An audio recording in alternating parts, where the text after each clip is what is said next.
Welcome to Hastings Community Television. My name is Tim Collins and I'm the superintendent of the Hastings School District. And if you watched an earlier show, yes, I'm wearing the same suit as in an earlier taping. I'm not Dr. Phil. I don't have lots of different outfits that I can change into. So we did do the taping on the same day for your information. And with me today, it's my pleasure to introduce two of our staff members to you and find out a little bit about them and find out a little bit about the programs. Both of them are new to the Hastings School District this year, but as you'll find out, they're definitely not new to the Hastings community. Seated right next to me is Kyle Latch. Kyle was a school board member for us, and then he went to the dark side of being an administrator, way to join the team. And he is our principal at JFK Elementary. And then seated to his right is Heidi Miller, who's in her first year of being mental health case manager with the Hastings School District. So I'm just going to start out with Kyle. Just take this opportunity. I know that some people watching this in the community, I know that your mom and dad are going to be watching this and very proud of their son, but a lot of people that are new to the community don't know Kyle Latch. So tell us a little bit about Kyle Latch, where you've been and how you got to be a principal at JFK Elementary. Sure.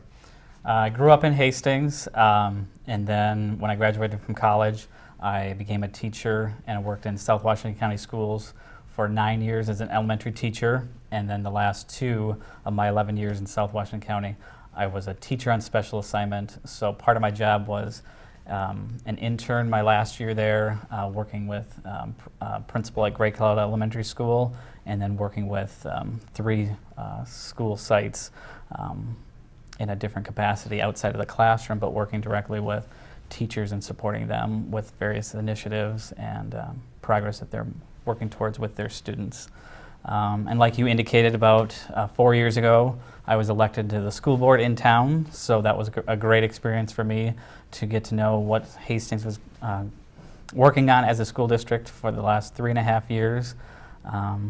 So then it just having that experience and being in education in South Washington County schools, it was just 3 years ago, it just made me think about how could I further my development, and that's when I pursued my principal licensure and switched my job in South Washington County Schools, and then applied for the job in Hastings and was hired last May, and so I started in July at Kennedy, and it's just been a great experience to get to know the Kennedy community and the district in a more in-depth way than what I even was as a school board working with you and the other board members. So now when you were in elementary, you didn't graduate from Kennedy, did you? I think I've did asked not. you this Did before. not. Okay.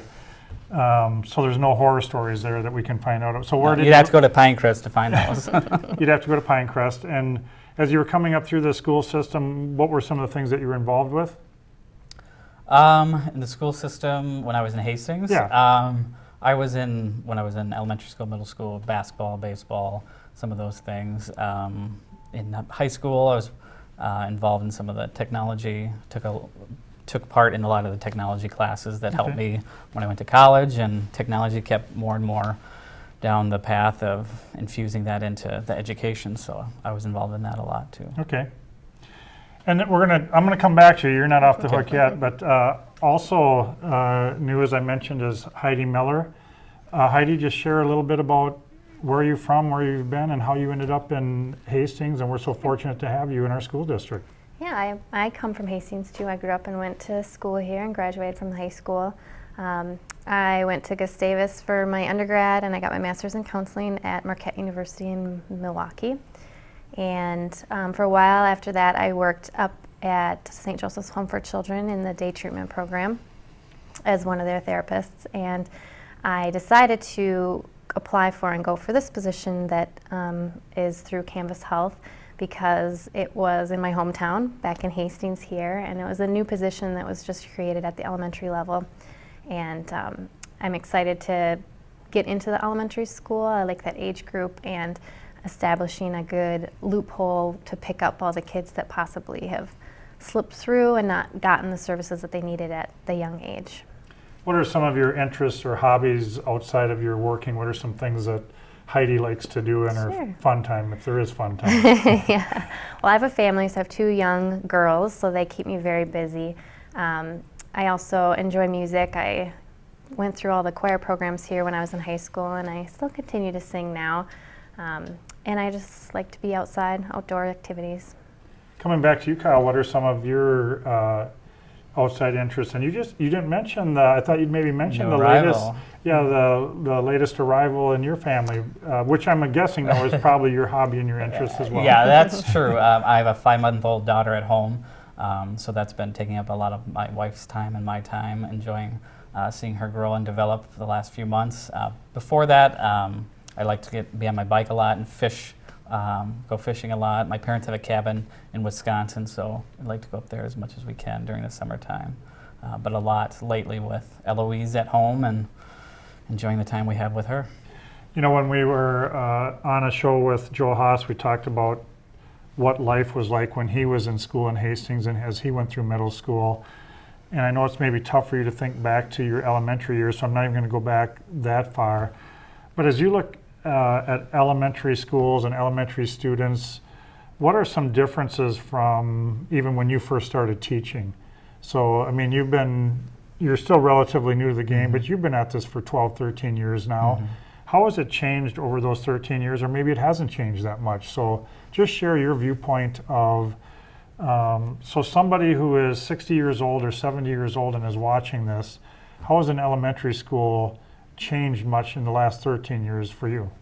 I guess what stands out to me is the amount of personalizing the learning. So it used to be probably when I was in school, I'm thinking back to elementary, the teacher might, here's the lesson, the story that we're going to read, and we're all on the same story, and we're all going to read that together.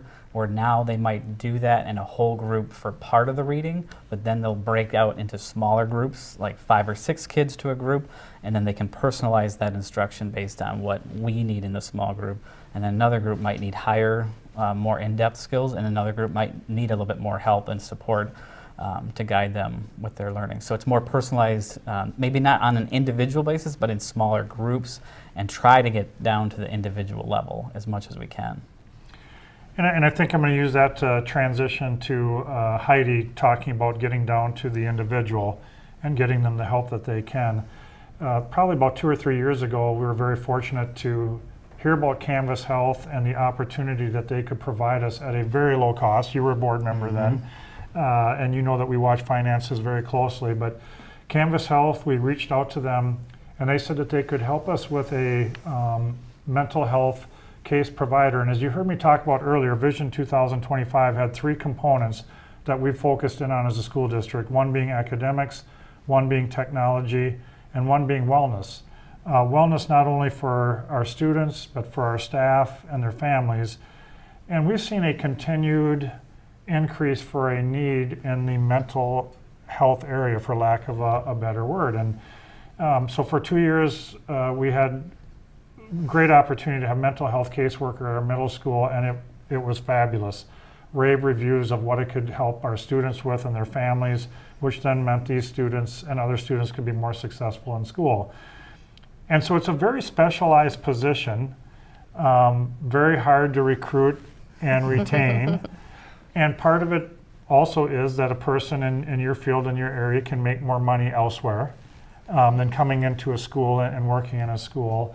But so we're very fortunate. We said we really need to have somebody like this in this position, this capacity, this resource in our elementaries. And we advertised and we'd advertise and we couldn't get somebody. And so we're very fortunate to have Heidi here this year. And difficult because we asked that she be in 3 different elementary sites or give service. It's like being in 3 different homes, just very tough to know the personalities and the dynamics, more so than we're at the middle school. You're at a larger home, but you're at that one home base.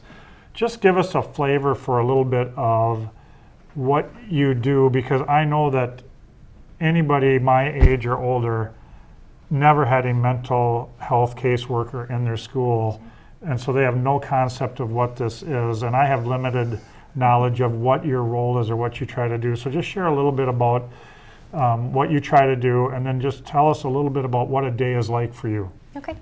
Well, the position was designed to help target children who either are underinsured or not insured at all, or their parents have difficulties organizing around accessing mental health services and keeping up with appointments and things like that. So it's really designed to capture those kids. So either a teacher or another school staff or a parent can request me to work with a student because there's concerns with behaviors possibly, or they're noticing some anxious symptoms, some depressive symptoms. It's really any wide range of mental health things going on for them, or possibly difficulties with family situations or grief or loss. Can be any and all of those things, but once they get sort of flagged or noticed by somebody, then they can refer to me. And what I do then is meet with the family, and if they're interested in using the services, then I set up meetings with a kid. So I work with them once a week on kind of a definite schedule, and we have treatment goals, and we target sort of what they're struggling with and what they need help with. And then we work on those goals throughout the year. And then I also have, with it being in the school, have the bonus of being able to collaborate with the teaching staff and make sure that what they need is going on in the classroom, and collaborate with parents and help with the communication between home and school, so that we're really working on the overall functioning of the kid and not just in little pieces of the day. So my typical day is just not typical at all. Like you said, I go to 3 different schools, so I kind of have set up now a schedule with each kid has their own session time. So come in and just go through each time with the kids, and then I have time set aside to make phone calls and collaborate with parents, and I talk with teachers. If anything, emergency situations rise up, I can consult on those, and I can attend IEP meetings or other meetings around kids at the school. And one of the really great things about the position is that if parents are willing to, I can also provide in-home family therapy with the families as well at the same time, so we can target that. And I think that was one of the key components when we heard about the opportunity to have somebody like Heidi come in, because it's not only dealing, if the student is dealing with it, there's a chance that the family might also have to be finding techniques or be dealing with those same mental health issues as well. You know, it was just difficult for me, and it still is for me, to get my head around the fact that a 6-year-old or a 7-year-old has depression issues, has anxiety issues, has grief or loss issues. It's just, that world for them should be so happy, it should be so carefree. But Kyle, you know, administratively, all of our principals kept coming to the board and kept coming to me saying, what? We have the need, and we just need the support. We know kids have this need that we can't always meet. We do have school social workers and school psychologists, but Heidi fills a void that we have in the system, because psychologists, their primary role is more on, does a student meet the academic criteria for needing an individual education plan for special education? That's kind of their primary role. And social workers might do like friendship groups potentially, or like divorce group type things. But a lot of their work, at least at Kennedy, the social worker there, he does a lot with our special ed students, and I think the other 2 social workers at the other 2 schools, it's primarily working with special ed students as well. So this provides that mental health, like you're talking about, depression or anxiety. It provides us some support where we can say insurance isn't an issue, scheduling wise is an issue, because we'll You don't have to travel somewhere because your child is right here. You don't have to get them in a car and get them to somebody. She is right here. When you approach a family about coming into their home, how often do they accept you? What percentage-wise? Probably about half, Okay. I'd say. I think that there's a lot of people who are at the end of their rope, or they just don't know what to do, and so they are very accepting and very gracious and say, yeah, whatever they need, let's do it. Okay. And I think that there's probably half that there's some stigma still with mental health, needing counseling. Like you said, for small children, it looks different than what people think of for an adult who has depression. So sometimes there's an education component to it as well. and getting them comfortable with the idea of mental health services are a lot more needed than what everybody thinks, and that it's not really the stigma that maybe everybody has come to think it is. And I know that this position in our elementaries is so new because it's 3 to 4 months, and we're still wading through what's the most effective and best way to abuse her and use her as much as we can. Do you, Kyle, view bringing her in as like any staff development as her role or not? So for her to get in front of your JFK elementary staff and say, I really think you should be looking for these signs, and these signs, or is that overstepping our bounds on how we use Heidi? I think that has potential because I know one of the other principals talked about they had Heidi come in and they had a team of people talking about a student that they had concerns with, and she was offering new ideas that they as teachers and staff members hadn't thought about either. So I think she brings in more insight and more perspective that helps us meet and partner with the student and the family in a better way. So I think that definitely could be something we look at down the road. Now, there's got to be some type of criteria. So, and part of us doing this show is people get over the stigma. I mean, if you're a grandma watching, if you're a grandpa watching, if you're an uncle and aunt, a mom or dad, you can see that Heidi's not really frightening, intimidating. She's there to sit down and make it better for your child and your family. But there's got to be some type of criteria. So Tim Collins calls up and says, yeah, I'm really struggling with Abby at home. Here, can you help her?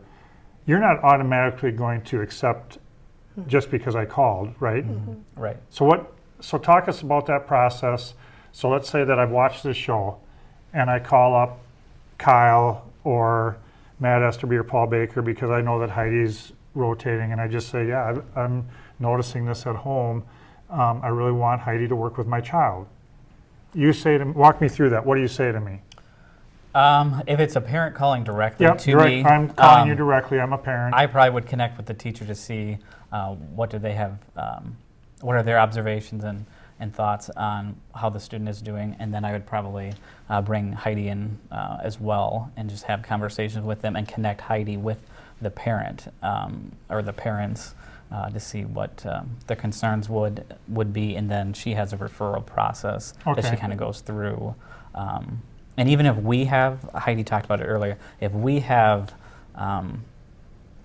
feelings that maybe it would be a great idea to seek out support through Heidi for a student, it's just, we don't just say, hey, Tim's going to be partnered with her, and we just do it. We would talk with the families, and it was slow to get referrals at the beginning of the school year because it was new, but then when we had parent-teacher conferences in October, when we're sitting face-to-face with the families talking about it, a lot of times the families would say, oh yeah, we've been struggling with that for years, and then that kind of having that face-to-face conversation helped then say, well, we have this new partnership that we have with Canvas Health.